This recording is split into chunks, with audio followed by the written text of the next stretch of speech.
Questions आते हैं, discuss करते हैं थोड़ा डिटेल में। तो जितने भी न्यूक्लियर फैमिली रिसेप्टर है, ये या तो सेल के अंदर प्रेजेंट होंगे, या हम कह सकते हैं अल्टीमेटली ये साइटोसोल में प्रेजेंट रहते हैं। अब चाहे सेल के अंदर बात करें तो साइटोसोल में भी प्रेजेंट हो सकते हैं, ये न्यूक्लियस में भी प्रेजेंट हो सकते हैं, दोनों जगह हो सकते हैं। लेकिन इंपॉर्टेंट ये है कि कोई भी न्यूक्लियर रिसेप्टर है या न्यूक्लियर फैमिली रिसेप्टर है, वो कभी भी प्लाज्मा मेम्ब्रेन की ऊपर प्रेजेंट नहीं होगा, सेल सरफेस के ऊपर प्रेजेंट नहीं होता। सो इसके बारे में अगर फर्स्ट पॉइंट लिखे तो all receptor present on present with in cell, और वी कैन से साइटोसोल।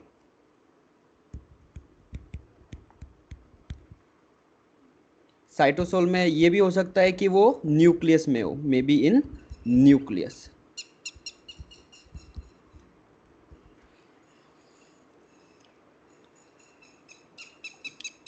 एक और इंपॉर्टेंट पॉइंट अगर इसके बारे में देखें तो वो ये है कि जितने भी न्यूक्लियर फैमिली रिसेप्टर होते हैं वो ट्रांसक्रिप्शन फैक्टर होते हैं। चाहे किसी भी न्यूक्लियर रिसेप्टर की बात करो, कोई भी न्यूक्लियर फैमिली का रिसेप्टर है तो वो हमेशा ट्रांसक्रिप्शन फैक्टर की तरह काम करेगा। तो मॉलिक्यूलर बायोलॉजी में हमने अक्सर पढ़ा होगा कि यहाँ पे ट्रांसक्रिप्शन का एक प्रोसेस होता है जो एमआरएनए का फॉर्मेशन करता है, उसके बाद फर्दर ट्रांसलेशन होता है। और ट्रांसक्रिप्शन के अंदर अगर प्रोकैरियोट के ट्रांसक्रिप्शन की बात करें या यूकैरियोट के ट्रांसक्रिप्शन की बात करें तो वहाँ पे मल्टीपल ट्रांसक्रिप्शन फैक्टर होते हैं। In the case of eukaryotic cell they are multiple transcription factor that are involve in transcription of any process. तो यहाँ पे ये जितने भी न्यूक्लियर फैमिली रिसेप्टर है वो ट्रांसक्रिप्शन में हेल्प करते हैं, वो ट्रांसक्रिप्शन फैक्टर की तरह काम करते हैं, डीएनए से एमआरएनए बनने में हेल्प करते हैं। अब तो सेकंड पॉइंट हम लिख सकते हैं कि जितने भी न्यूक्लियर फैमिली रिसेप्टर है ऑल आर ट्रांसक्रिप्शन फैक्टर।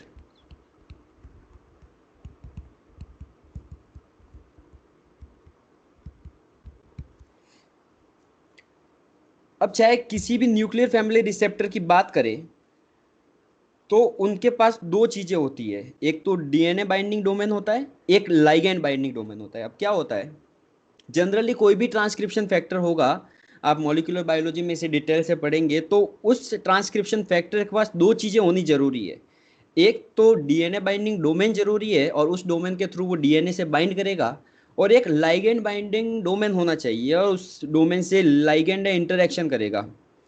इसी डीएनए बाइंडिंग डोमेन और लाइगैंड बाइंडिंग डोमेन के ऊपर कितने सारे डिफरेंट टाइप के ट्रांसक्रिप्ट, वो हम कह सकते हैं एक्सप्रेशन सिस्टम्स होते हैं, जैसे यीस्ट टू हाइब्रिड सिस्टम हो गया, उसके अंदर भी डीएनए बाइंडिंग डोमेन और लाइगैंड बाइंडिंग डोमेन का कंसेप्ट है। तो न्यूक्लियर फैमिली रिसेप्टर के बारे में अभी बात कर रहे हैं तो यहाँ पे दो चीजें होती है उसके पास। They have one is DNA binding domain होगा उनके पास,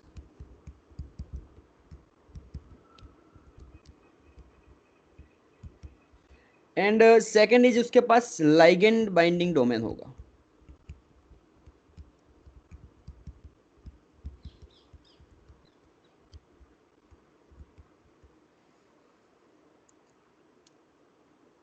एक और इंपॉर्टेंट पॉइंट जो लगभग 2 या 3 बार बी सेक्शन में सीएसआर में आया हुआ है वो ये है कि जितने भी न्यूक्लियर फैमिली रिसेप्टर है ये C4 जिंक फिंगर मोटिव से बिलोंग करते हैं। They belongs to C4 zinc finger motive.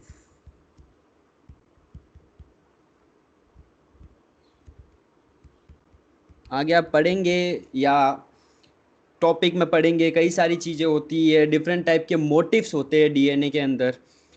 तो ये मोटिव C4 जैसे जिंक फिंगर मोटिव होता है जो यूकैरियोट्स में कॉमन है, ल्यूसिन जिपर मोटिव होता है, ऐसे मल्टीपल मोटिव होते हैं।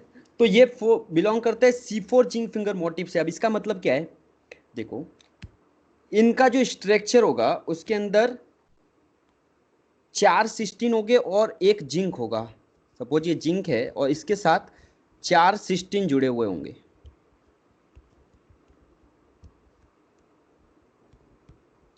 और इस टाइप का जो मोटिफ होता है जिसमें 4 सी है 4 सिस्टीन है, इसे C4 जिंक फिंगर मोटिव कहते हैं।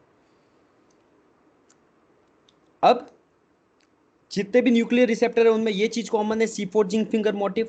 और इस मोटिव के थ्रू, मैंने पहले भी बोला कि ये डीएनए में बाइंड करने में हेल्प करता है, तो इस मोटिव के थ्रू ये डीएनए के मेजर ग्रोव से बाइंड करते हैं, कोई बड़ी बात नहीं है। With help of this C4 zinc finger motive,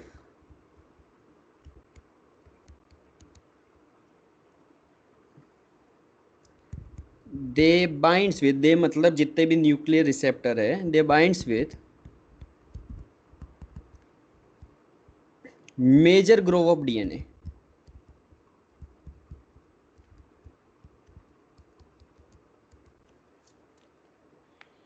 अब कभी भी अगर मेजर ग्रोव से कोई भी मॉलिक्यूल या कोई भी रिसेप्टर है या कोई भी मोटिफ है वो बाइंड करता है, तो ये कोई बड़ी बात नहीं है, इतना इंपॉर्टेंट नहीं होता। क्यों? क्योंकि जो मेजर ग्रोव होता है वहाँ पे कई सारे न्यूक्लियोसाइड बेसेस या नाइट्रोजनस बेसेस है वो एसिसेबल होते हैं, और एसिसेबल होने से उस पर ज़्यादा बाइंड कर सकता है। हमेशा याद रखना, कोई भी चीज़ स्पेसिफिक हो जाती है जब वो माइनर ग्रोव से बाइंड करती है, क्योंकि एक तो वहाँ पे नाइट्रोजनस बेसिस कम होते हैं, एसिसेबल कम होते हैं, लेकिन फिर भी बाइंड करते हैं तो वो ज़्यादा इंपॉर्टेंट हो जाता है। So it's not very important कि it bind to major groove of DNA. बस कभी एग्जाम में कभी पूछ ले तो याद रखना है। अभी स्ट्रक्चर की बात करेंगे आगे हम, कि इसका स्ट्रक्चर कैसा होता है। और जो क्वेश्चंस आएगा अगर न्यूक्लियर फैमिली रिसेप्टर पे, या तो इसकी सिग्नलिंग के टाइप पे आएगा या इसके स्ट्रक्चर पे आएगा।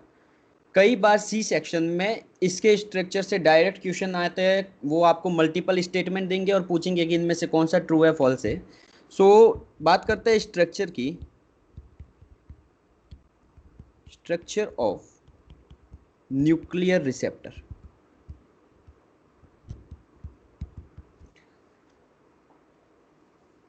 तो जैसा कि हमको पता है कि ये रिसेप्टर है, ये भी प्रोटीन होते हैं, और कोई भी अगर प्रोटीन है तो उसके पास दो चीज़ें जरूर होगी। उसके पास एक एन टर्मिनस होगा, अमाइनो टर्मिनस होगा, और एक कार्बोक्सी टर्मिनस होगा या सी टर्मिनस होगा।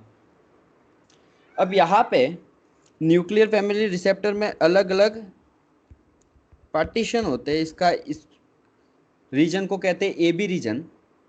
ए बी के बाद आता है सी रीजन, सी के बाद आता है डी, उसके बाद आता है ई, उसके बाद आता है एफ। जैसे मल्टीपल रीजन होते हैं, ए बी रीजन हो गया, सी रीजन हो गया, डी रीजन हो गया, ई रीजन हो गया, एफ रीजन हो गया। सीधा a b c d e f j e f तक याद रखना है। अब यहाँ जो क्वेश्चंस बनते हैं वो कहाँ से बनते हैं।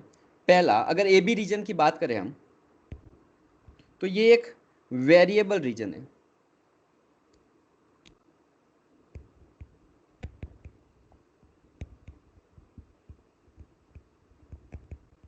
ये एक वेरिएबल रीजन है। यहाँ पे AF1 प्रेजेंट होता है, और इस AF1 को कहा जाता है activation function 1।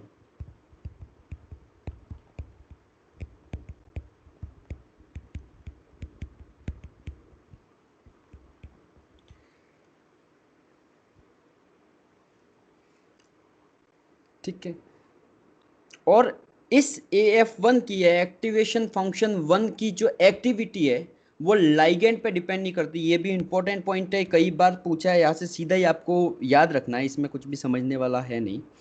So it's activity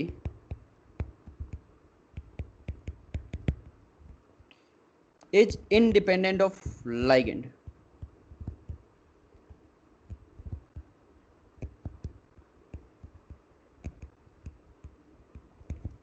it's activity is independent of ligand.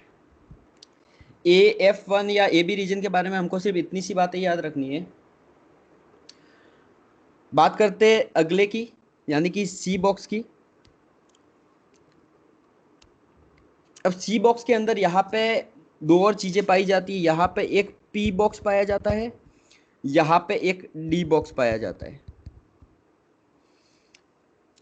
अब क्या होता है कि किसी भी रिसेप्टर की बात करें तो वहाँ पे मैंने अभी आपको जैसे स्टार्ट में बताया था कि न्यूक्लियर रिसेप्टर में डीएनए बाइंडिंग डोमेन जरूर होगा, उसमें लाइगेंड बाइंडिंग डोमेन जरूर होगा। तो यहाँ पे जो सी रीजन है इसमें डीएनए बाइंडिंग डोमेन प्रेजेंट रहता है। सो इट इज इंपॉर्टेंट कि यहाँ पे डीएनए बाइंडिंग डोमेन होता है जो जाकर डीएनए से बाइंड करेगा। एक और इंपॉर्टेंट चीज ये है कि जो डीएनए बाइंडिंग डोमेन है ये हाईली कंजर्व्ड होता है।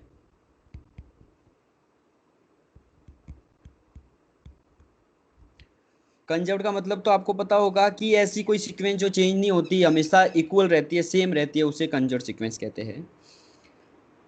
नेक्स्ट बात करते हैं डी बॉक्स के बारे में। तो अक्सर न्यूक्लियर रिसेप्टर की बात की हमने, तो मैंने पहले आपको एक पॉइंट लिखवाया था, अगर याद हो, कि ये सारे के सारे ट्रांसक्रिप्शन फैक्टर होते हैं और जितने भी ट्रांसक्रिप्शन फैक्टर होंगे उनको ट्रांसक्रिप्शन करना है। जैसा हमको पता है कि न्यूक्लियस की बात की या न्यूक्लियर रिसेप्टर की बात किया तो यहाँ पे प्रोकैरियोट का तो नाम ही नहीं आता क्योंकि न्यूक्लियस उनमें एब्सेंट रहता है। यूकैरियोट्स के अंदर जो न्यूक्लियस प्रेजेंट रहता है और न्यूक्लियस के अंदर ही ट्रांसक्रिप्शन की प्रोसेस होती है, और इसीलिए यहाँ पे कोई भी न्यूक्लियर रिसेप्टर की बात करे वो अल्टीमेटली वो फाइनली न्यूक्लियस के अंदर जाएगा ही जाएगा। दूसरी बात, हमने सेल बायोलॉजी में आपने पढ़ा होगा या हो सकता है आगे पढ़ेंगे कि जितने भी ऐसे रिसेप्टर्स होते हैं या ऐसा कोई प्रोटीन होता है, जिस आपने पढ़ा होगा इम्पोर्टिन होता है, एक्सपोर्टिन होता है, जो न्यूक्लियस के अंदर जाने के लिए रिस्पॉन्सिबल होता है, वो इम्पोर्टिन कहते हैं। तो न्यूक्लियस में अगर किसी प्रोटीन को जाना है तो उसके पास एक चीज बहुत जरूरी है जो होनी ही चाहिए, और उसे कहते हैं एनएलएस, या हम कहते हैं उसे न्यूक्लियर लोकेलाइजेशन सिग्नल। तो यहाँ पे जो डी बॉक्स है यहाँ पे एनएलएस प्रेजेंट रहता है, मतलब न्यूक्लियर लोकेलाइजेशन सिग्नल प्रेजेंट रहता है डी बॉक्स के ऊपर। बात करते हैं ई बॉक्स की, तो ई ज्यादा इंपॉर्टेंट है, इसको भी बहुत अच्छे से याद रखना। और जो ई है it is site for dimerization, it is site for dimerization. अब इसका मतलब क्या हुआ मैं आपको समझाऊंगा धीरे से। या साइट फॉर डाइमेराइजेशन है। दूसरा, यहां पे लाइगेंड बाइंडिंग डोमेन प्रेजेंट रहता है, it is ligand binding domain.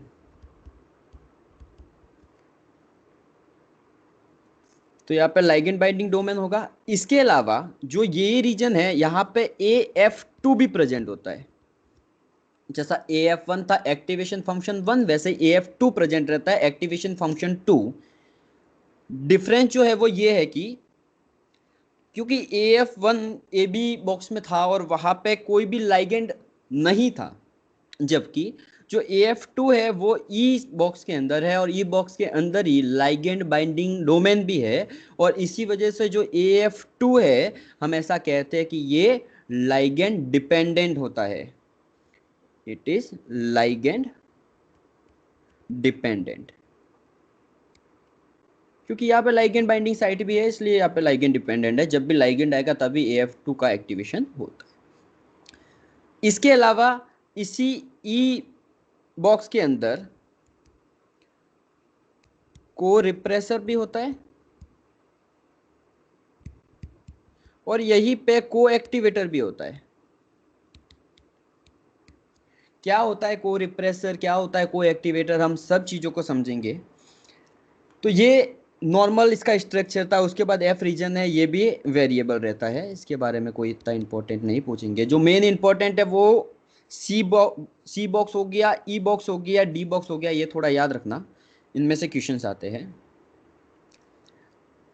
एक और चीज कि ये जो को रिप्रेसर है या को एक्टिवेटर है, एट ए टाइम एक पर्टिकुलर टाइम पे दोनों में से एक ही प्रेजेंट हो सकता है, दोनों एक साथ प्रेजेंट नहीं हो सकते हैं। ऐसा क्यों होता है ये भी हम आगे समझेंगे। तो अभी तक यहां से जो ध्यान रखने वाली चीजें हैं, जो मोस्ट इंपॉर्टेंट है, जो कई बार CSIR ने डायरेक्ट पूछा है, वो ये है E region is site for dimerisation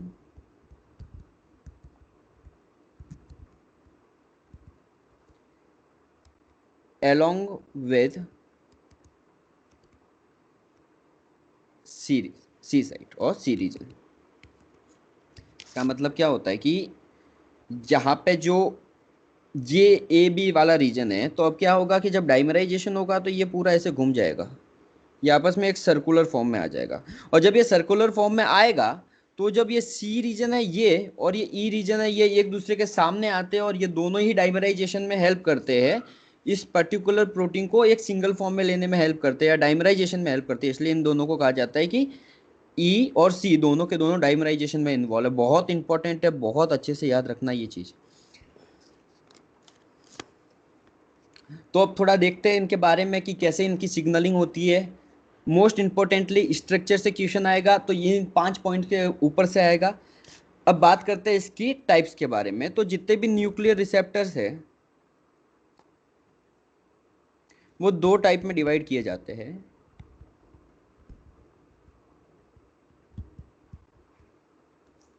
they may be of type 1 और they may be of type 2। Type 1 nuclear receptor और टाइप 2 न्यूक्लियर रिसेप्टर। एग्जाम्पल्स याद रख लेना, हो सकता है कोई पूछ ले तो इनके एग्जाम्पल हमको पता होने चाहिए। अगर टाइप 1 के एग्जाम्पल देखें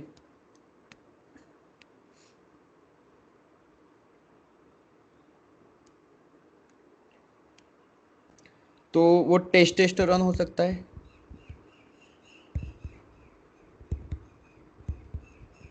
वो एस्ट्रोजन हो सकता है,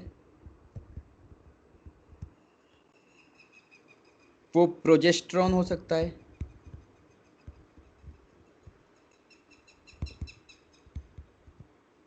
वो इक्डिसन हो सकता है,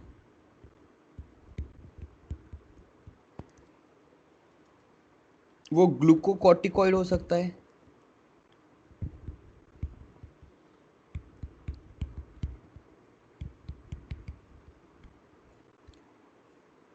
ग्लूकोकॉर्टिकॉइड ऐसे सारे हार्मोन के बारे में बात की जाती है जो कंट्रोल करते हैं ग्लूकोज मेटाबॉलिज्म को। वो मिनरल कॉर्टिकॉइड हो सकता है जो मिनरल मेटाबॉलिज्म को कंट्रोल करते हैं।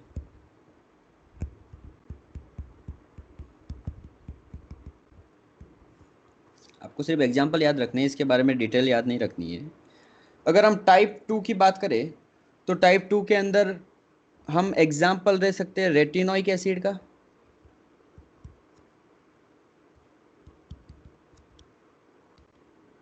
हम एग्जाम्पल ले सकते हैं टायरोक्सिन का,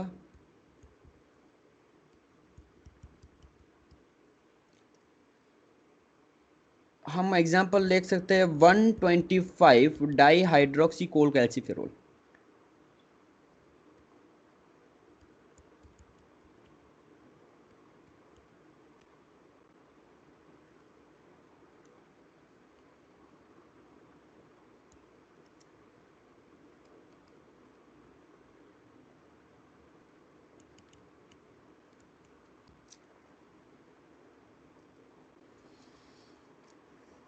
ठीक है, ये नॉर्मल इनके एग्जाम्पल हो गए। अब थोड़ा देखते हैं कि कैसे सिग्नलिंग होती है। तो अब चाहे मैं टेस्टोस्टेरोन की बात करूं, चाहे एस्ट्रोजन की बात करूं, प्रोजेस्टेरोन की बात करूं, इग्निशन की बात करूं, या हम कह सकते हैं किसी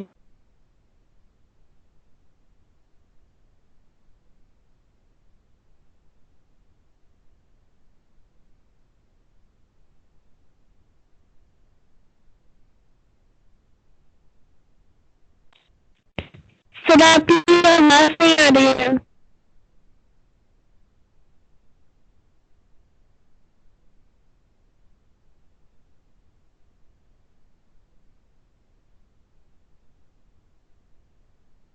हेलो सर, आवाज नहीं आ रही है आपकी। नेटवर्क इशू हो सकता है may be.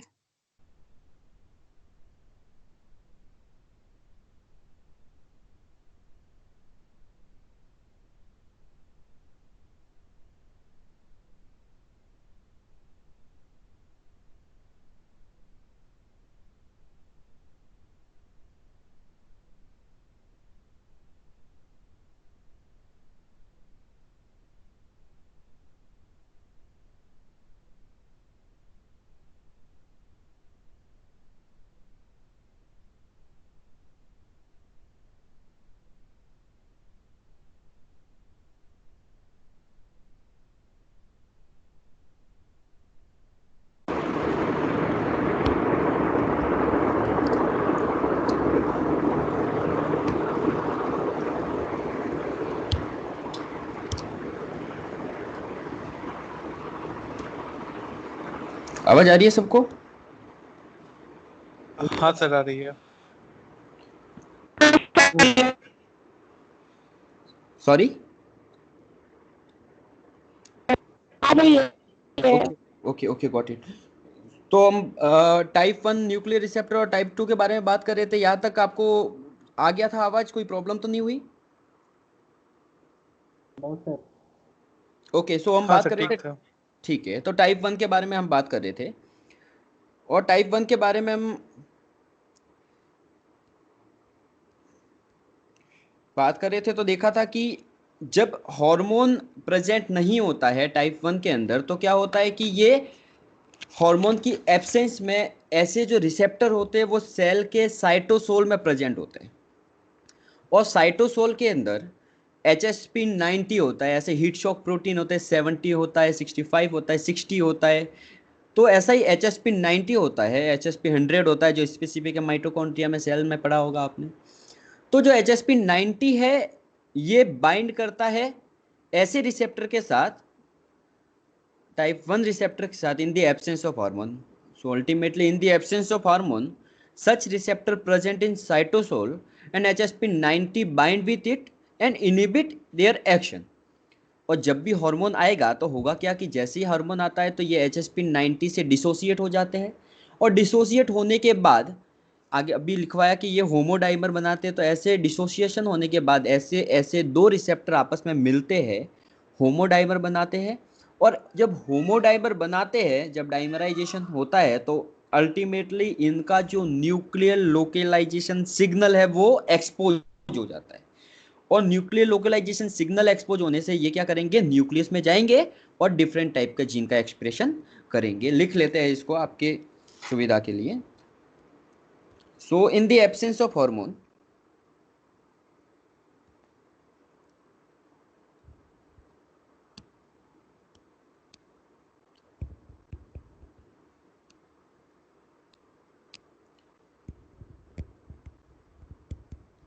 absence of hormone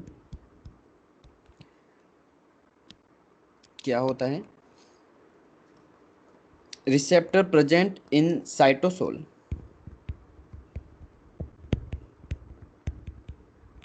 present in cytosol and binds with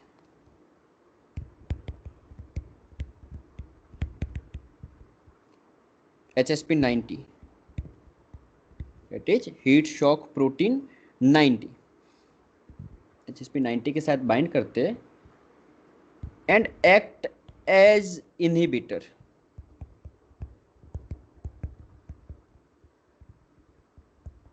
act as inhibitor. और फिर क्या होगा, in the presence of hormone,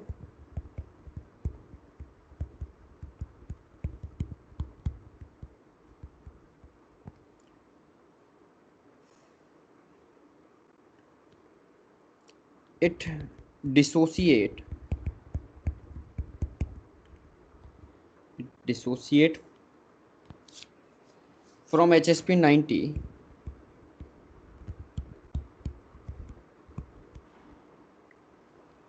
and make homodimer,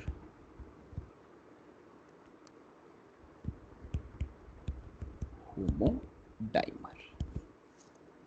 और होमोडाइमर बनाने से क्या होगा, यहाँ पे जो इसका NLS है, न्यूक्लियर लोकलाइजेशन सिग्नल है, वो एक्सपोज हो जाएगा। और उसके एक्सपोज होने से ये न्यूक्लियस में जाएगा, और न्यूक्लियस में जाके टारगेट जीन का एक्सप्रेशन करेगा।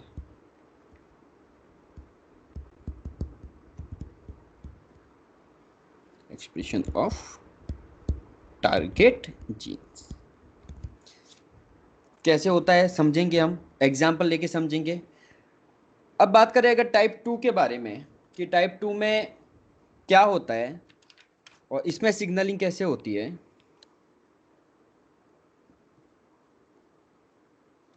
सो in absence of hormone,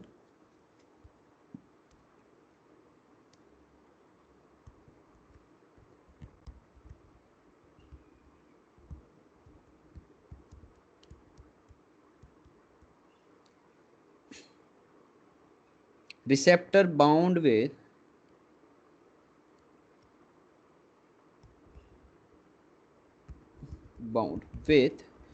HRE, that is hormone response element.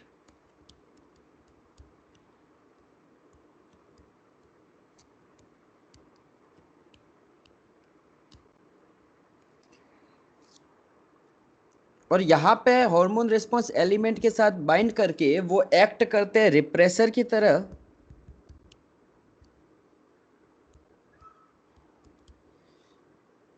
और रिक्रूट करते हैं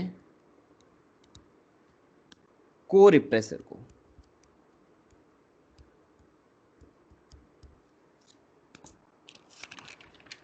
पढ़ेंगे हम इसको, इसका भी एग्जांपल लेंगे। और जब हार्मोन आएगा, in presence of hormone,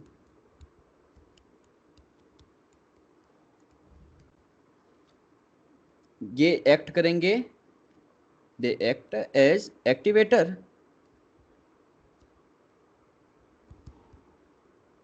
and recruit करेंगे को एक्टिवेटर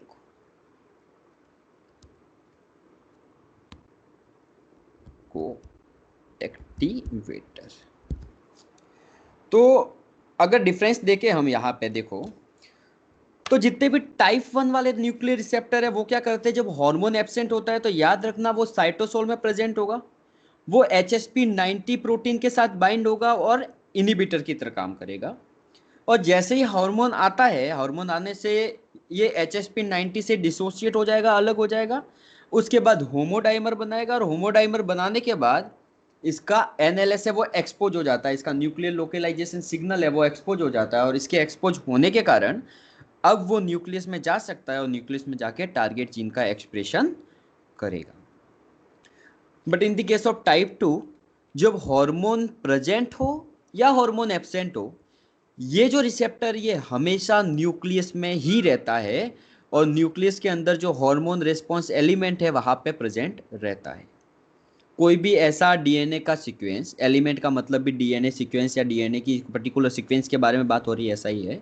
तो कोई भी न्यूक्लियर रिसेप्टर जो टाइप 2 टाइप का है वो क्या करेगा, हार्मोन रिस्पॉन्स एलिमेंट या अल्टीमेटली डीएनए का वो एलिमेंट जो जीन्स के एक्सप्रेशन में इन्वॉल्व है उसके साथ बाइंड होगा।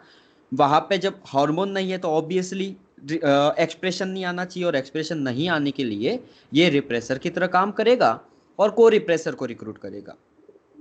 तो जो एक्सप्रेशन है वो एक्सप्रेशन कब आना चाहिए, वो एक्सप्रेशन तब आना चाहिए जब हार्मोन प्रेजेंट है, और इसलिए जैसे ही हार्मोन प्रेजेंट होता है तो वो एक्टिवेटर की तरफ वर्क करता है और को एक्टिवेटर को रिक्रूट करता है। अभी इतना सा याद रखना। अब एग्जांपल लेते हैं तो आपको क्लियरली सब समझ में आ जाएगा। सो बात करते हैं टाइप 1 टाइप की सिग्नलिंग की। और टाइप 1 में हम पहले बात करेंगे एस्ट्रोजन के बारे में।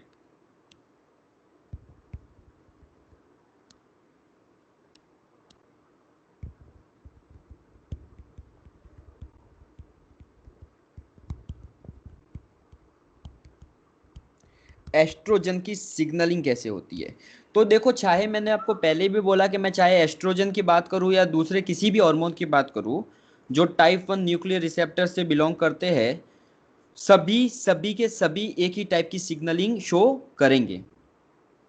तो हम मानते हैं कि सपोज ये हमारी सेल है, सपोज कि ये पूरी हमारी सेल है, और इस सेल के अंदर एक न्यूक्लियस होगा जैसा हम जानते हैं, और सपोज कि यहाँ पे ये न्यूक्लियस है।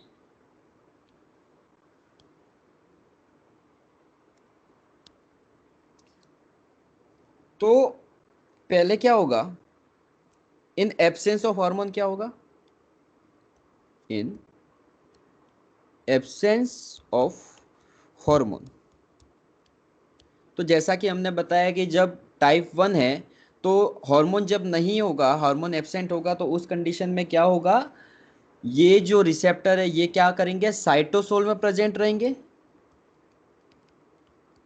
और किससे बाइंड करेंगे, HSP90 से बाइंड करेंगे।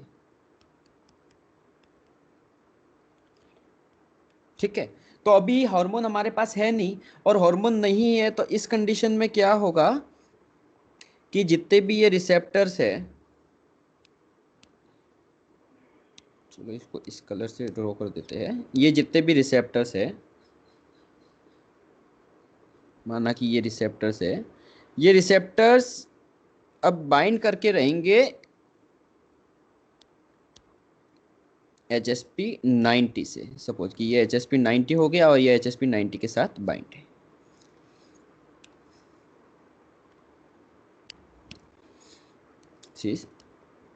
HSP90 और ये हमारे रिसेप्टर है, टाइप 1 रिसेप्टर। ठीक है, और ये अब कैसे वर्क करेंगे, ये इनिबिटर की तरह वर्क करेंगे। अब क्या होगा, सपोज कि यहाँ से बाहर से सेल से सिग्नल आया, हमारी बॉडी से सिग्नल आया, और ये एस्ट्रोजन यहाँ आ चुका है। अब जो एस्ट्रोजन होता है ये हाइड्रोफोबिक नेचर का होता है, ये इजीली प्लाज्मा मेम्ब्रेन को क्रॉस कर सकता है, और क्रॉस करके ये एस्ट्रोजन है ये सेल के अंदर आ गया।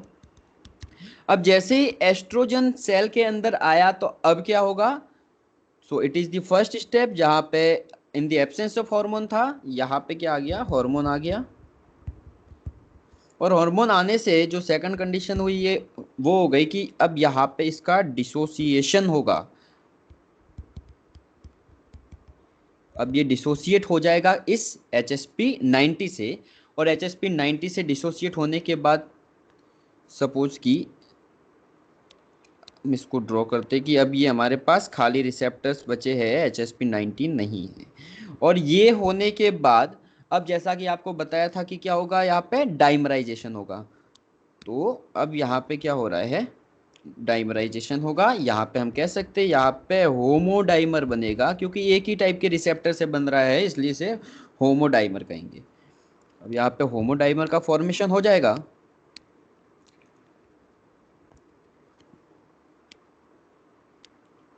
तो अब ये दोनों आपस में जुड़े, एक होमोडाइमर बनाया, और ऐसा होमोडाइमर बनाने से अब अल्टीमेटली क्या होगा, इनका कोई NLS है, न्यूक्लियर लोकेलाइजेशन सिग्नल है, वो एक्सपोज हो जाएगा। प्लस यहाँ पे सपोज कि ये हार्मोन ने बाइंड कर दिया, ऑब्वियसली हार्मोन आया तो हार्मोन भी बाइंड करेगा। किसी भी, पहले ही बात की थी, लोकल जितने भी न्यूक्लियर रिसेप्टर होते हैं उनके पास लाइगेंड बाइंडिंग डोमेन होगा और DNA बाइंडिंग डोमेन होगा। तो यहाँ पे ये लाइगेंड या हार्मोन ने बाइंड कर दिया,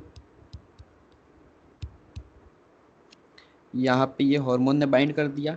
अब NLS एक्सपोज हो चुका है इसका, और NLS एक्सपोज अगर हो गया तो अब इसको पता है कि मेरे पास NLS है, और ऐसा कोई प्रोटीन जिसके पास न्यूक्लियर लोकेलाइजेशन सिग्नल होता है, जो फर्स्टली SV40 में डिस्कवर किया गया था, ऐसे सीधे ही न्यूक्लियस में चले जाते हैं। तो ये जाएगा अब न्यूक्लियस में, और न्यूक्लियस में सपोज कि हम मान लेते हैं यहाँ पे दो हार्मोन रेस्पॉन्स एलिमेंट प्रेजेंट है।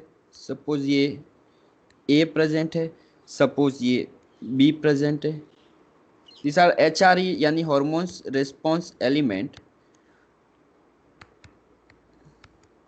तो अब क्या करेगा, हमने पहले भी बताया कि सारे एक्ट करते ट्रांसक्रिप्शन फैक्टर की तरह, और एस्ट्रोजन की बात कर रहे हैं तो ये जब रिसेप्टर डाइमराइज होगा और ये जब अंदर जाएगा तो ये उन सब जीन्स के लिए एज ए ट्रांसक्रिप्शन फैक्टर काम करेगा जो एस्ट्रोजन रिलेटेड सिग्नलिंग देते हैं। सो अल्टीमेटली ये क्या करेगा, अब टारगेट जीन का एक्सप्रेशन करेगा।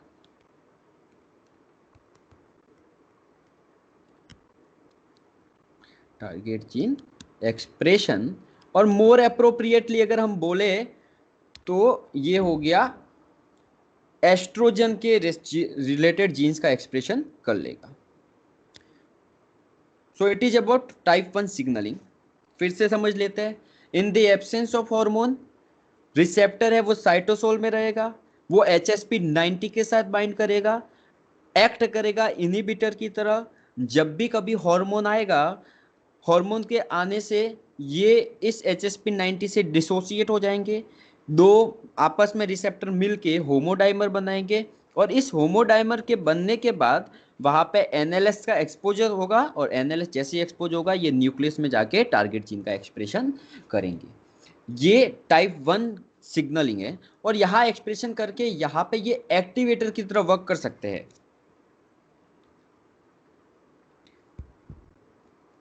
तो टाइप वन के बारे में बात चल रही है अभी। दे कैन एक्ट एज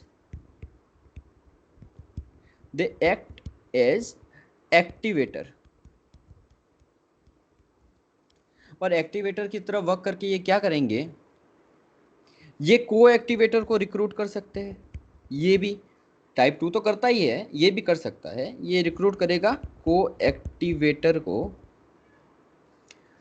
और को एक्टिवेटर को रिक्रूट करेगा। One of the best example देखिए किसी को एक्टिवेटर का, तो हम लेते हैं हैट। मॉलिक्यूलर बायोलॉजी अगर आपने पढ़ी है तो उसमें पढ़ा होगा, hat is histone acetyl transferase.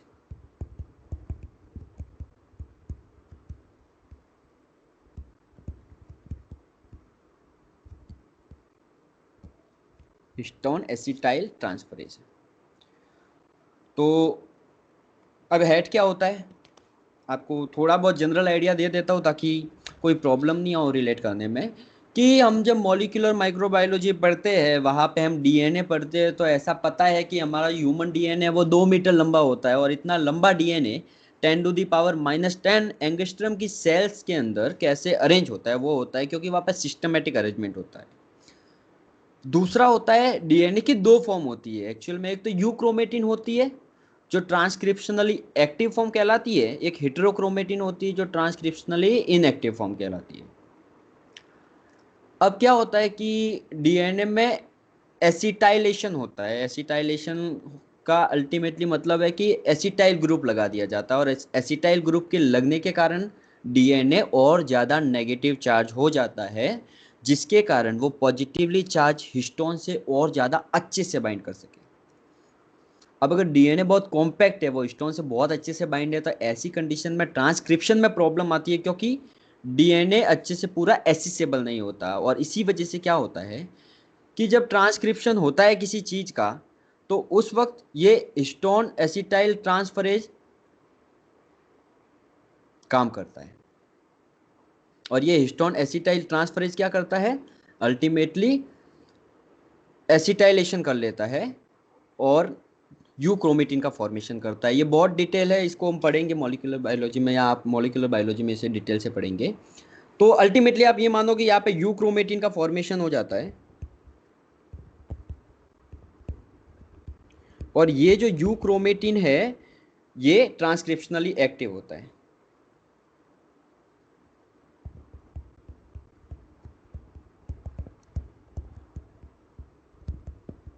It is transcriptionally active.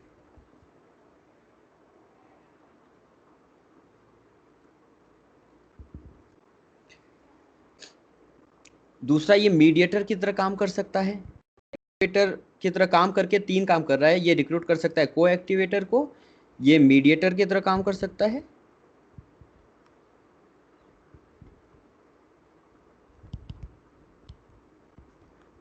और रिक्रूट करता है आरएनए पॉलीमरेज को।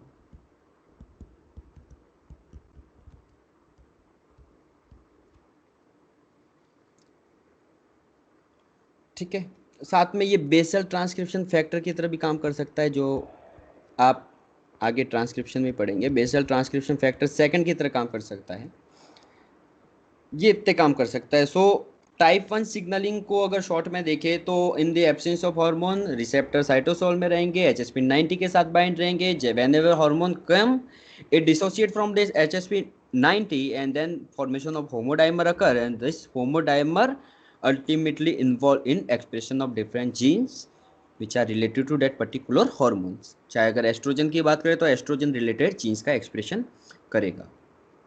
ये टाइप वन सिग्नलिंग है, और टाइप वन के सारे एग्जाम्पल में से चाहे किसी के बारे में पूछे, आपको इसी टाइप की सिग्नलिंग को एक्सप्लेन करना है। This all about type one nuclear receptor. बात करते हैं टाइप टू से, टाइप टू के बारे में बात करते हैं।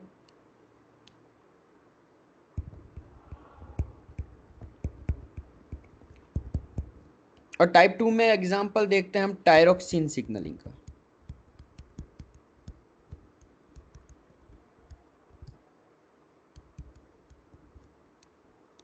जैसा कि इसके 3 एग्जांपल दिए थे टायरोक्सिन सिग्नलिंग का। तो बताया था कि चाहे यहाँ पे एक डिफरेंस ये कि चाहे हार्मोन प्रेजेंट हो चाहे हार्मोन एब्सेंट हो, ये अपनी बातों पे अड़ा रहेगा। अगर ये सेल है तो ये हमेशा न्यूक्लियस में ही रहेगा। तो ये अभी न्यूक्लियस में ही है, और सपोज मान लो कि ये हमारा न्यूक्लियस है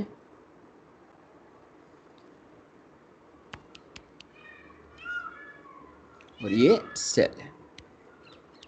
तो ये न्यूक्लियस में प्रेजेंट रहेगा जैसा हमने पढ़ा था। सो चाहे हार्मोन प्रेजेंट हो चाहे हार्मोन एब्सेंट हो, ये न्यूक्लियस में ही प्रेजेंट रहेगा।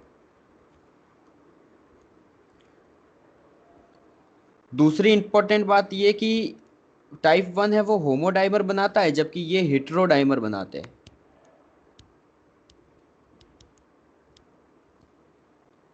जैसे अगर टायरोक्सिन सिग्नलिंग के बारे में बात करें तो ये टायरोक्सिन प्लस रेटिनोइक एसिड, ये दोनों मिलके हेटेरोडाइमर बनाते हैं।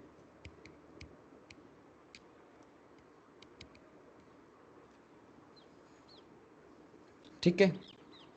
तो हमने बात की थी कि सपोज अभी की कंडीशन ये है कि अभी हार्मोन एब्सेंट है, और हार्मोन एब्सेंट होगा तब भी ये न्यूक्लियस में रहेगा, ये हार्मोन रेस्पॉन्स एलिमेंट के साथ बाइंड करके ही रहेगा, चाहे प्रेजेंट हो या एब्सेंट हो, ये हार्मोन रेस्पॉन्स एलिमेंट के साथ बाइंड करके ही रहेगा। और एक्ट करेगा को रिप्रेसर की तरह, और रिक्रूट करेगा को एक्टिवेटर सॉरी को रिप्रेसर को। और जब हार्मोन आएगा तो ये एक्ट करेगा एक्टिवेटर की तरह, रिक्रूट करेगा को एक्टिवेटर। तो अभी सपोज ये हार्मोन है, ये हार्मोन आ गया है यहाँ पे, तो ये भी फ्रीली डिफ्यूज होगा, और डिफ्यूज होने के बाद ये टायरोक्सिन है ये आएगा साइटोसोल में, और साइटोसोल से ये न्यूक्लियस में आएगा टायरोक्सिन, और न्यूक्लियस में आने के बाद टारगेट जीन का एक्सप्रेशन होगा।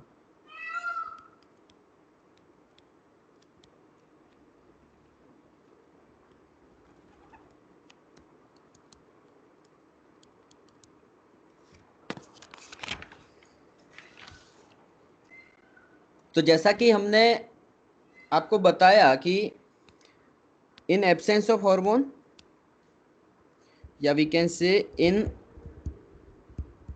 एब्सेंस ऑफ टायरोक्सिन, ये कैसे करेगा,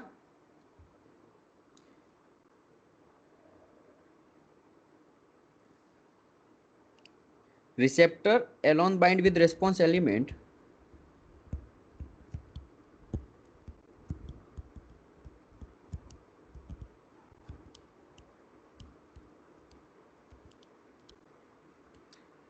रेस्पॉन्स एलिमेंट की बात करें या हार्मोन रेस्पॉन्स एलिमेंट की बात करें, उसके साथ अकेला ही बाइंड करेगा।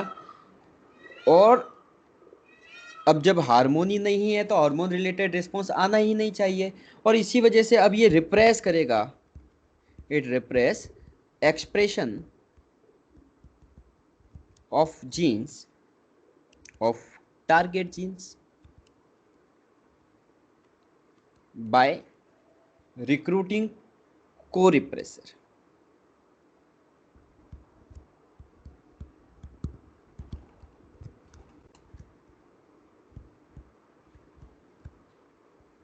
और को रिप्रेसर का एग्जांपल है HDAC हिस्टोन डी एसिटाइलेज। ये को रिप्रेसर होता है, जैसे हिस्टोन एसिटाइल ट्रांसफरेज तो एसिटाइल ग्रुप लगाता है, यू क्रोमेटिन का फॉर्मेशन करता है। हिस्टोन डी एसिटाइलेज है वो एसिटाइल ग्रुप को हटाता है और हेटेरोक्रोमेटिन का फॉर्मेशन करता है। और जब टायरोक्सिन प्रेजेंट होगा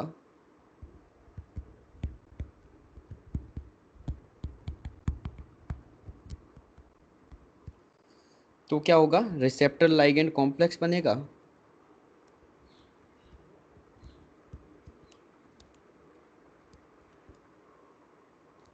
और ये कॉम्प्लेक्स बनने के बाद वो एक्टिवेटर की तरह काम करेगा।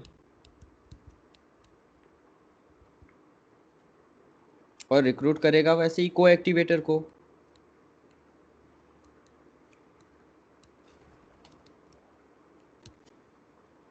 और को एक्टिवेटर का एग्जांपल हमने पहले ही देखा है, hat, that is histone acetyl transferase, जो को एक्टिवेटर की तरह काम करता है। तो टाइप 2 के बारे में हम बात करें तो अल्टीमेटली ये हुआ कि जब हार्मोन नहीं है तब भी ये न्यूक्लियस में रहेगा, और हार्मोन है तब भी ये न्यूक्लियस में रहेगा। फर्क ये है कि जब हार्मोन नहीं है तो हार्मोन रिलेटेड कोई भी जीन एक्सप्रेशन नहीं आना चाहिए, और उस कंडीशन में ये रिप्रेसर की तरह काम करेगा, ये को रिप्रेसर को रिक्रूट करेगा। और जब हार्मोन आ जाएगा तो ये एक्टिवेटर की तरह काम करेगा और को एक्टिवेटर को रिक्रूट करेगा। It's all about nuclear family receptor, जिसमें टाइप 1 रिसेप्टर है और जिसमें टाइप 2 रिसेप्टर है।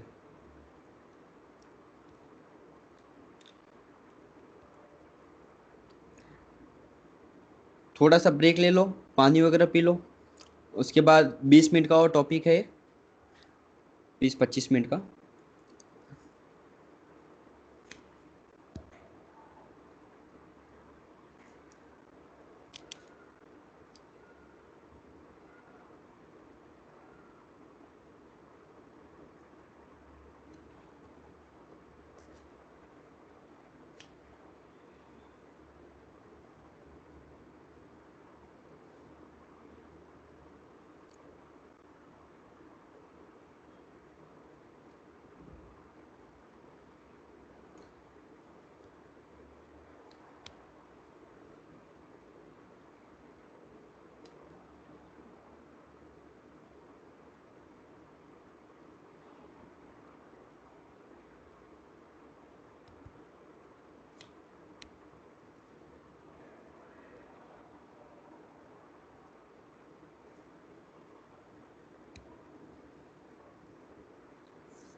Okay, so nuclear family receptor exam point of view से इतना ज़्यादा इंपॉर्टेंट नहीं है जितना कि प्लाज्मा मेम्ब्रेन रिसेप्टर है।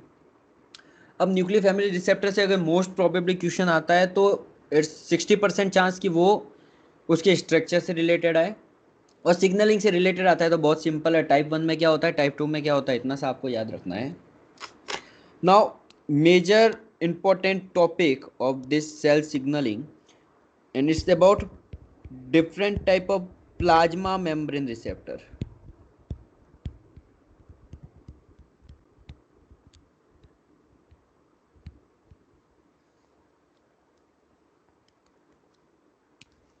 आवाज आ रही है सबको, आपको? Yes sir. ओके, तो प्लाज्मा मेम्ब्रेन रिसेप्टर के बारे में बात करते हैं। तो जैसा कि हमने अभी बताया कि अगर न्यूक्लियर फैमिली रिसेप्टर की बात करें तो वो न्यूक्लियस में जाना है, और इसी वजह से कोई भी न्यूक्लियर फैमिली रिसेप्टर है वो सेल मेम्ब्रेन के ऊपर नहीं हो सकता, वो प्लाज्मा मेम्ब्रेन के ऊपर नहीं हो सकता। दूसरा, एक और लॉजिक यहाँ पे आप ये लगा सकते हो कि अगर कोई रिसेप्टर ऐसा है जो सेल के अंदर प्रेजेंट है, चाहे वो न्यूक्लियस में हो चाहे साइटोसोल में हो, तो उसका कोई भी बाइंडर है, उसका कोई भी लाइगेंड है, उसका कोई भी हार्मोन है, वो नॉन पोलर होना जरूरी है। क्योंकि प्लाज्मा मेम्ब्रेन नॉन पोलर होती है, तो उसको क्रॉस करने के लिए उसका भी नॉन पोलर होना जरूरी है। अल्टीमेटली अगर बात करें ऐसे रिसेप्टर की जो प्लाज्मा मेम्ब्रेन पे प्रेजेंट है, तो उनको प्लाज्मा मेम्ब्रेन पे लाने की जो मेन जरूरत है वो क्या है, वो ये होगी कि डेफिनेटली उनके जो बाइंडर होंगे वो पोलर होंगे, वो नॉन पोलर नहीं होंगे। और जो पोलर बाइंडर है वो सेल मेम्ब्रेन को या प्लाज्मा मेम्ब्रेन को क्रॉस नहीं कर सकते, इसीलिए उनके रिसेप्टर हमको किसी सेल की प्लाज्मा मेम्ब्रेन के ऊपर लगाने की जरूरत पड़ी। So most important point about all type of plasma membrane receptor, whether it is GPCR, whether it is ion channels or all over, इन सब के जो बाइंडर है वो पोलर होते हैं, वो सेल मेम्ब्रेन को क्रॉस नहीं कर सकते हैं। तभी तो सेल को अपने मेम्ब्रेन के ऊपर लगाना पड़ा रिसेप्टर। अब अगर एग्जाम्पल देखते हैं प्लाज्मा मेम्ब्रेन के, कई सारे हैं, हम डिटेल से पढ़ेंगे एक एक को। आज स्टार्ट करते हैं हम जीपीसीआर, और इसी को कहा जाता है जी प्रोटीन कपल्ड रिसेप्टर।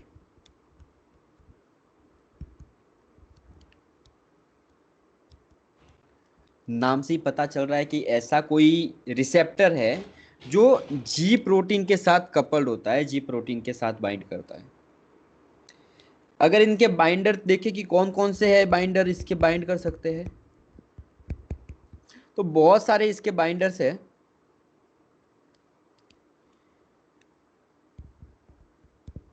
एपिनेफ्रिन हो गया,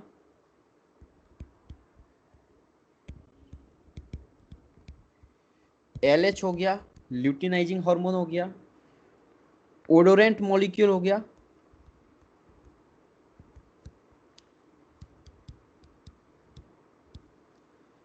ग्लूकेगॉन हो गया, सेरेटोनिन हो गया जो वेसो कंस्ट्रक्शन करता है, पहले हमने नाम सुना है इसका, रोडोप्सिन हो गया, तो ये type of one type of obscene protein आपने पढ़ा होगा एनिमल फिजियो में। सो ये सारे बाइंडर के एग्जाम्पल है। अब ऐसा माना जाता है कि अगर जीपीसीआर की बात करें तो ये बहुत ब्रॉड लेवल का रिसेप्टर है, बहुत ज़्यादा टाइप के सिग्नलिंग मॉलिक्यूल बाइंड कर सकते हैं। आगे आपको पता चलेगा कि हमको अगर शुगर है वो मीठी लगती है, उसके पीछे भी जीपीसीआर, और मिर्ची तीखी लगती है उसके पीछे भी जीपीसीआर है। तो जीपीसीआर के बहुत सारे अलग अलग वेरिएंट भी है, बहुत सारी क्लास है, बहुत ब्रॉड क्लास है। तो it is a broad class of receptor.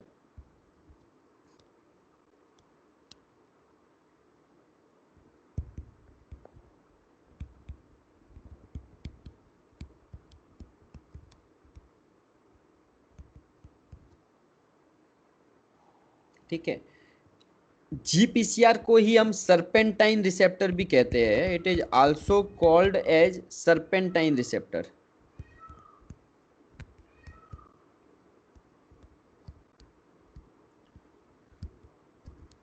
Serpentine receptor कह दो, या इसी को हम एक ट्रांस मेम्ब्रेन रिसेप्टर भी कहते हैं।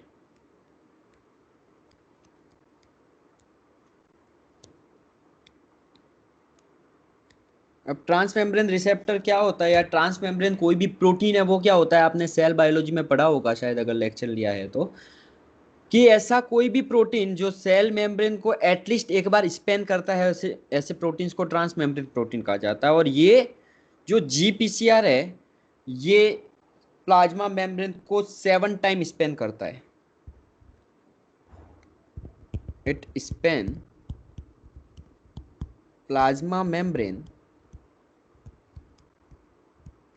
7 टाइम्स,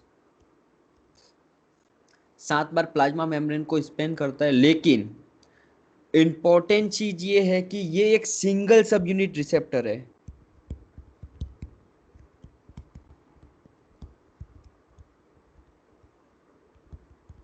चाहे प्लाज्मा मेम्ब्रेन को 7 टाइम ये स्पेन जरूर करता है, लेकिन ये सिंगल सब यूनिट है, एक सिंगल सब यूनिट का एंजाइम है, सॉरी रिसेप्टर है। स्ट्रक्चर की बात करते हैं, देखते हैं इसका स्ट्रक्चर कैसा होता है।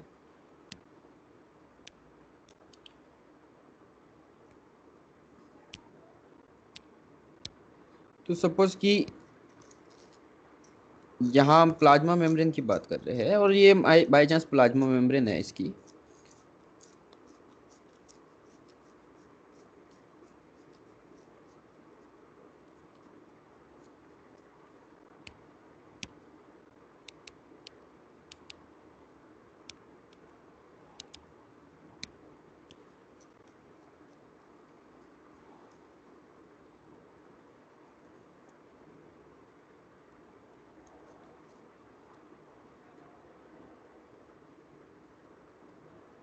सपोज कि ये पूरी प्लाज्मा मेम्ब्रेन है एक सेल की।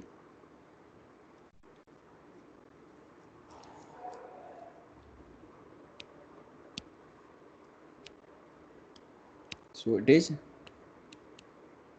प्लाज्मा मेम्ब्रेन, और इस प्लाज्मा मेम्ब्रेन में ये जीपीसीआर कैसे होता है। तो जैसा हमको पता है कि कोई भी रिसेप्टर है, ये रिसेप्टर भी सारे प्रोटीन होते हैं, और कितने भी प्रोटीन हो, चाहे कोई भी प्रोटीन की बात करें, तो वहाँ पे एन टर्मिनस जरूर होगा, वहाँ पे सी टर्मिनस जरूर होगा।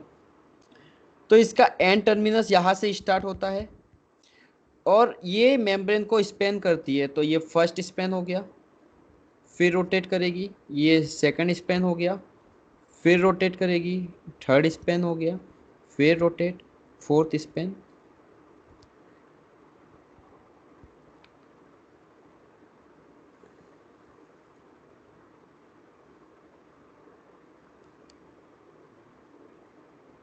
और ये इसका सी टर्मिनस हो गया।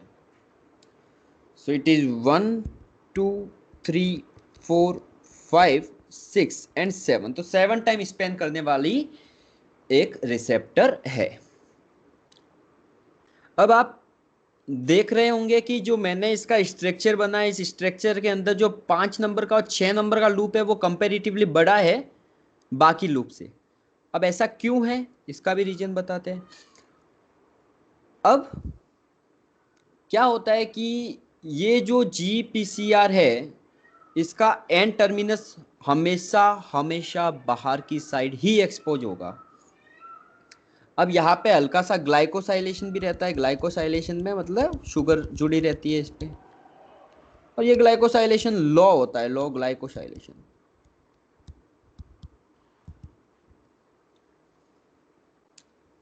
ठीक है। अब क्यों ऐसा है कि इसका जो 5th नंबर का और 6th नंबर का लूप है वो कंपेरेटिवली बड़ा बनाया है, क्योंकि इस लूप के अंदर एक्टिविटी होती है। और इस लूप में क्या एक्टिविटी होती है, एक्टिवेटेड रिसेप्टर एक्ट करता है, एक्ट एज GEF। नाम सुना होगा शायद आपने, it is called guanine exchange factor.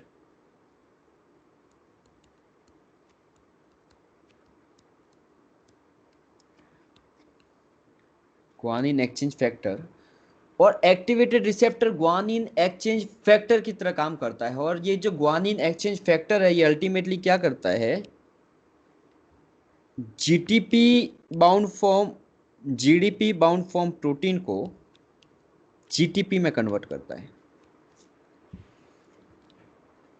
ठीक है। तो ये एक्टिवेटेड रिसेप्टर है, ये एक्ट करता है ग्वानिन एक्सचेंज फैक्टर की तरह। इसमें भी जो मेन एक्टिविटी होती है वो 5वें नंबर के और 6वें नंबर के लूप में होती है। कई बार स्टेटमेंट में सी सेक्शन में आया हुआ क्वेश्चन है। और ग्वानिन एक्सचेंज फैक्टर की तरह काम करती है। और हमको पता है कि अगर ये जी प्रोटीन है तो ये अपने फेवरेट, सॉरी जी पीसीआर है तो ये अपने फेवरेट जी प्रोटीन के साथ बाइंड करेगी। और सपोज कि यहाँ पे कोई ये जी प्रोटीन है, इसके साथ ये जाके बाइंड कर देगी। इसका सपोज एन टर्मिनस है, इसका सपोज सी टर्मिनस है, इसके साथ जाके बाइंड करेगी। ये जी प्रोटीन हो गया। अब जीपीसीआर के बारे में जो इंपॉर्टेंट चीज़ है, एक तो ये कि इसका रिसेप्टर का 5th नंबर और 6th नंबर का जो डोमेन है वो ज़्यादा इंपॉर्टेंट है। दूसरा, जैसा मैंने आपको बताया, it's N terminus always present on exoplasmic phase.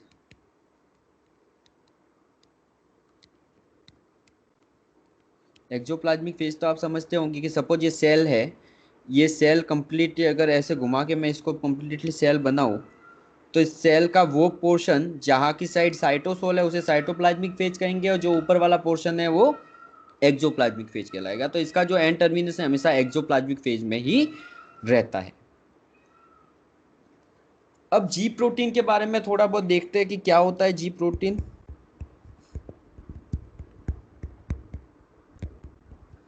उसके बाद इस जीपीसीआर को डिटेल में देखेंगे। तो जी प्रोटीन जैसा नाम से पता चल रहा है कि कोई भी ऐसी प्रोटीन जो जीटीपी बाउंड फॉर्म में होती है या जीटीपी बाउंड फॉर्म में रह सकती है उसे जी प्रोटीन कहते हैं। So any protein which can bind to GTP,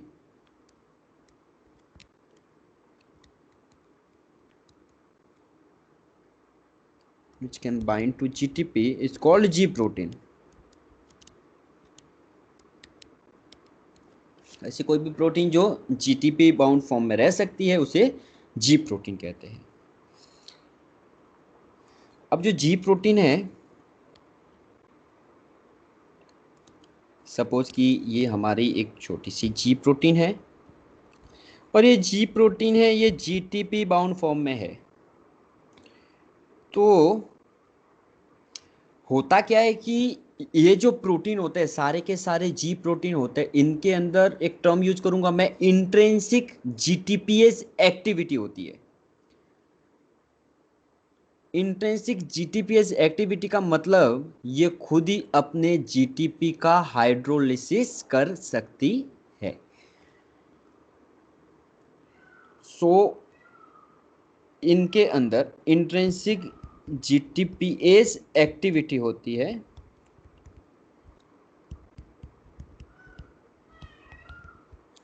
और इस एक्टिविटी के थ्रू अब ये क्या करेगी, अपनी GTP का हाइड्रोलिसिस कर देगी और अब बनाएगी GDP।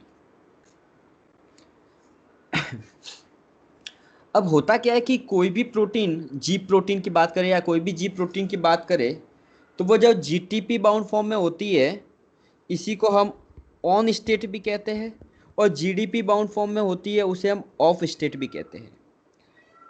ऑन स्टेट में जो होता है ऐसी प्रोटीन एक्टिव फॉर्म होती है, जबकि ऑफ स्टेट वाली प्रोटीन है वो इनएक्टिव फॉर्म होती है। अब मैंने कहा कि इंट्रिंसिक GTPase एक्टिविटी के थ्रू कोई भी G प्रोटीन है अपनी GTP का हाइड्रोलिसिस करेगी और वो GDP में कन्वर्ट हो जाएगी। तो आप कहोगे कि ये तो सारी GDP हो गई, ये तो सारी इनएक्टिव हो गई, अब इनको एक्टिव कौन करेगा? तो इनको फिर से एक्टिव करने का काम वही GEF करता है, वही ग्वानिन एक्सचेंज फैक्टर करता है। और इस GEF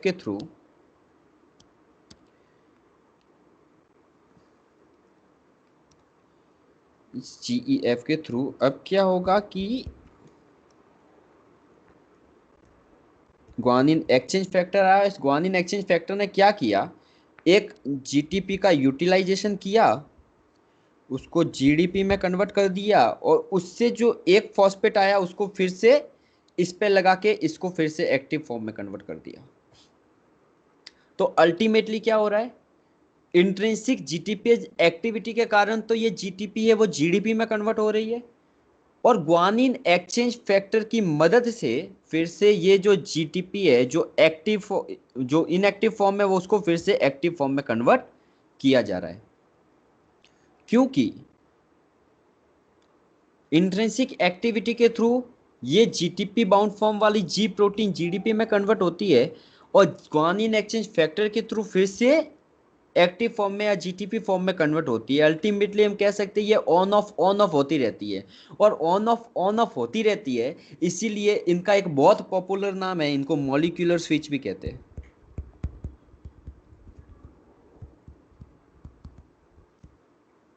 क्योंकि ये ऑन ऑफ होती रहती है, इसलिए G प्रोटीन है उनको मॉलिक्यूलर स्विच भी कहते हैं।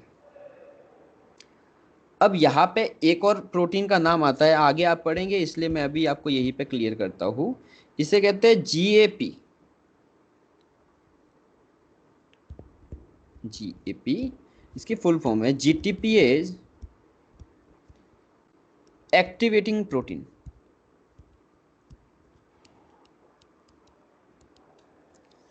GTPase एक्टिवेटिंग प्रोटीन क्या होता है समझते हैं। कि मैंने जनरली आपको कहा कि कोई भी G प्रोटीन है उसके अंदर इंट्रिंसिक GTPase एक्टिविटी होती है।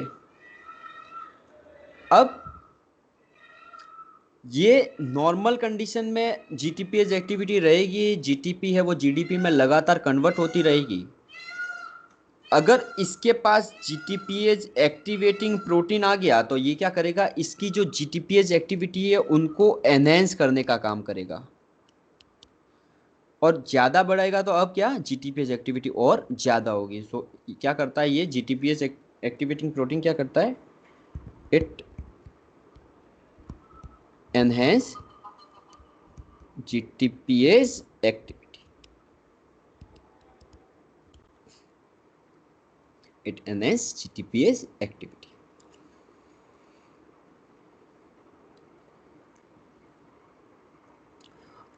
अब जो जी प्रोटीन है वो मेनली दो टाइप के हो सकते हैं।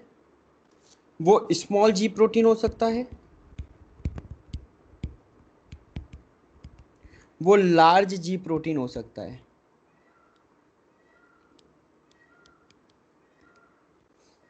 ये इनके नाम इनकी सब यूनिट के बेसिस पे रखे हैं कि कोई ऐसा प्रोटीन है जो छोटा है, जो सिंगल सब यूनिट है, ऐसे प्रोटीन्स को स्मॉल जी प्रोटीन की कैटेगरी में रख लिया, और ऐसे प्रोटीन जो एक से ज़्यादा सब यूनिट के बने हैं उन्हें लार्ज जी प्रोटीन के अंदर रख लिया। सो स्मॉल जी प्रोटीन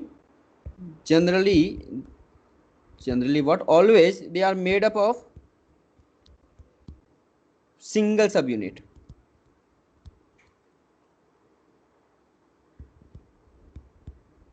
स्मॉल जी प्रोटीन है वो सिंगल सब यूनिट होते हैं, और लार्ज जी प्रोटीन है वो मोर देन वन सब यूनिट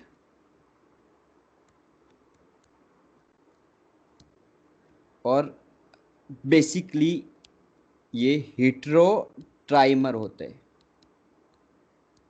हेटेरोट्राइमर मतलब इनकी 3 सब यूनिट होती है लार्ज जी प्रोटीन की, और तीनों अलग अलग होती है, इसलिए हेटेरोट्राइमर होते हैं।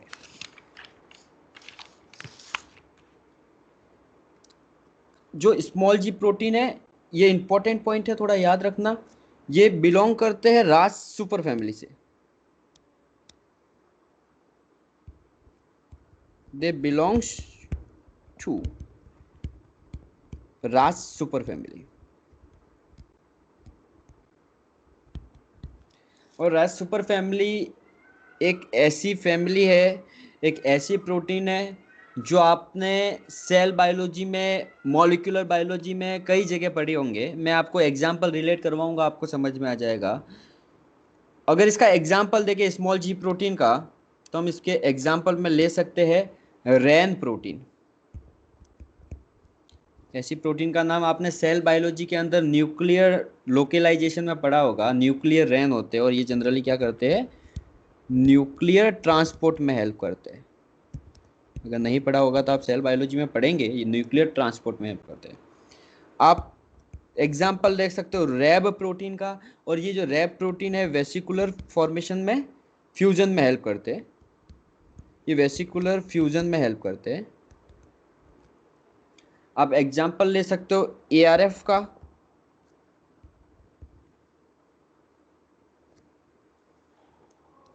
आप एग्जाम्पल ले सकते हो ARF या SAR1 का, जो वेसिकुलर फॉर्मेशन करवाते हैं।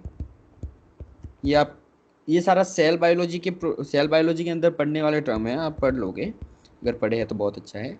ARF और SAR1 जो क्या करते हैं, वेसिकुलर फॉर्मेशन करते हैं।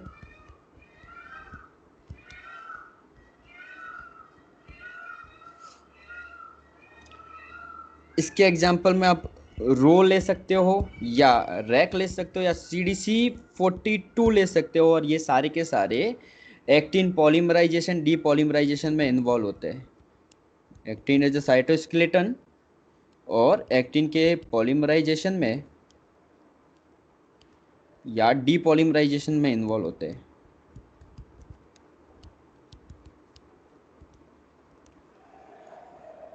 आप रेस ले सकते हो, जो सबसे ज़्यादा इम्पोर्टेंट है। क्यों? क्योंकि ये सिग्नलिंग मॉलिक्यूल है, ये सेल ग्रोथ करवाता है। अल्टीमेटली हम कह सकते हैं सेल डिवीजन में हेल्प करता है।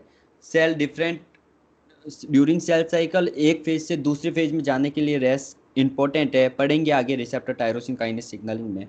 आप EFTU ले सकते हो, that is elongation factor TU, molecular biology में पढ़ा होगा। ये प्रोटीन सिंथेसिस में काम करता है।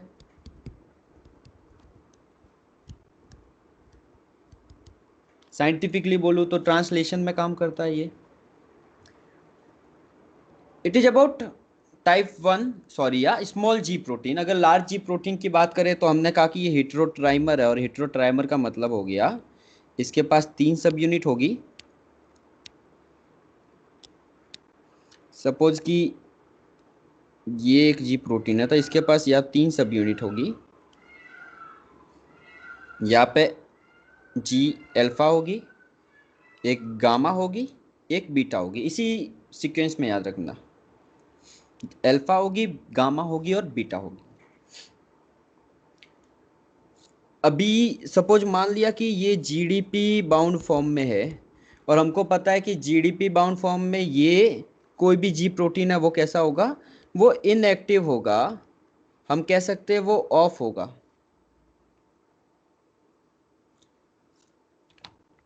अब क्या होता है, एक और चीज यहाँ पे इंपॉर्टेंट है, वो ये ध्यान रखनी है कि कोई भी जीटीपी है हमेशा हमेशा ये जी सब यूनिट से ही बाइंड करेगी, इस जी के अलावा किसी सब यूनिट से बाइंड नहीं करेगी, सॉरी अल्फा सब यूनिट से ही बाइंड करेगी, अल्फा के अलावा किसी सब यूनिट से बाइंड नहीं करती है। तो जीटीपी बाइंड करना तो जरूरी है, तभी जी प्रोटीन कहलाएगा। और मैंने कहा कि जी प्रोटीन हमेशा अल्फा सब यूनिट से बाइंड करती है, इसीलिए जो स्मॉल जी प्रोटीन है जहां पे केवल मैंने कहा एक सब यूनिट ही है, तो उस एक सब यूनिट में कौन सी होगी, ओनली अल्फा सब यूनिट प्रेजेंट।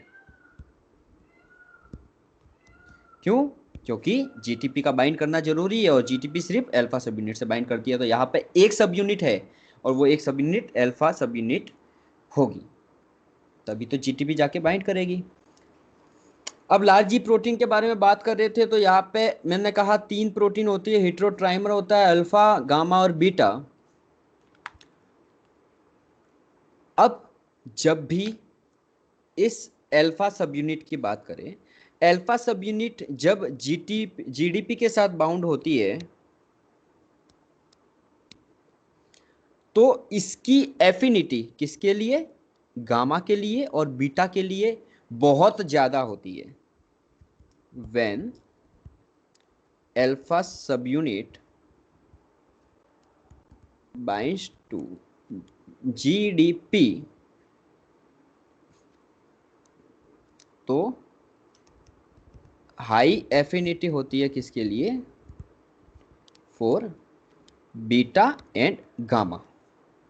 लेकिन जब ये अल्फा सब यूनिट है वो जीटीपी बाउंड फॉर्म में आती है,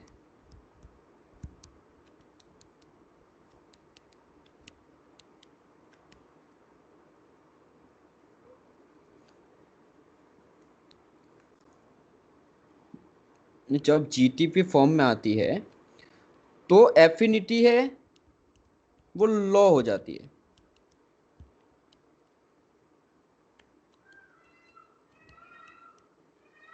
बीटा एंड गामा। और ऐसी कंडीशन में अब क्या होगा, डिसोसिएशन होगा।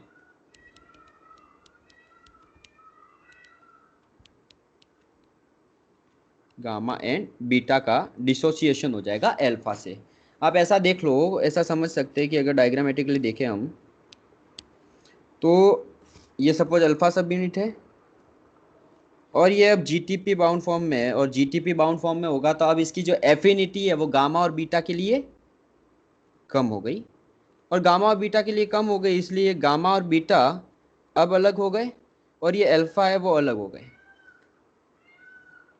ठीक है, अब ये अल्फा है वो अलग सिग्नलिंग कर सकता है, और जो बीटा और गामा अलग हुई है वो भी अलग सिग्नलिंग कर सकती है। कैसे करेंगे हम पढ़ेंगे नेक्स्ट क्लास में। तो अभी तक ये देखा कि जी प्रोटीन 2 टाइप के होते हैं, स्मॉल जी प्रोटीन जो सिंगल सब यूनिट होता है और लार्ज जी प्रोटीन जो हेटेरोट्राइमर होता है। स्मॉल जी प्रोटीन में एक ही सब यूनिट होती है और वो सिर्फ अल्फा होगी, क्यों, क्योंकि जीटीपी हमेशा अल्फा से ही बाइंड करती है, और अगर कोई प्रोटीन जी प्रोटीन है तो उसके साथ जीटीपी बाइंड करना जरूरी है। स्मॉल जी प्रोटीन में एक ही सब यूनिट है और वो अल्फा ही होनी चाहिए क्योंकि जीटीपी वही बाइंड करती है। जो लार्ज जी प्रोटीन है वो हेटेरोट्राइमर होता है, जब अल्फा सब यूनिट लार्ज जी प्रोटीन की जीडीपी बाउंड फॉर्म में होती है तो उसकी हाई एफिनिटी होती है गामा और बीटा के लिए। लेकिन जब ये जीटीपी बाउंड फॉर्म में आ जाती है तो उस कंडीशन में एफिनिटी लो हो जाती है, ये दोनों आपस में डिसोसिएट हो जाते हैं और दोनों अलग अलग सिग्नलिंग कर सकते हैं। So it's all about G proteins. Next class में हम देखेंगे कि जीपीसीआर में कौन कौन सी सिग्नलिंग है, कैसे वो सिग्नलिंग होती है, और एक्चुअल जो सिग्नलिंग है अब यही से स्टार्ट होगी। इंपॉर्टेंट टॉपिक है। सो थैंक यू गाइस, आज के लिए बस इतना ही। नेक्स्ट क्लास में देखेंगे बाकी।